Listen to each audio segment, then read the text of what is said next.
एक प्राचीन मंदिर था जो भगवान विष्णु के दशावतारों को समर्पित था। इस मंदिर में एक पुस्तकालय था जिसमें दशावतारों से जुड़ी अनेक प्राचीन पांडुलिपियां थी। एक दिन एक युवा विद्वान इस पुस्तकालय में पहुंचा। वह दशावतारों के बारे में अधिक जानने के लिए उत्सुक था। जब वह एक पुस्तक पढ़ रहा था तो उसे एक रहस्यमयी बात का पता चला। पुस्तक के अनुसार दशावतार केवल 10 ही नहीं थे, बल्कि एक 11वां अवतार भी था।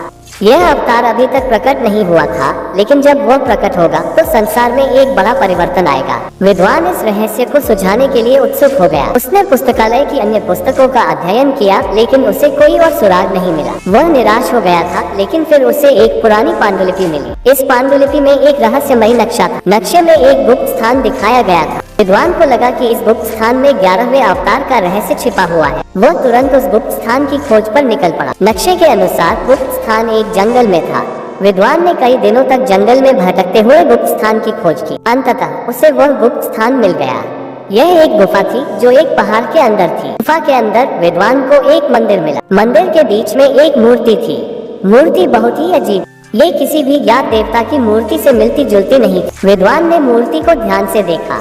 तभी मूर्ति चमकने लगी और फिर मूर्ति से एक आवाज आई।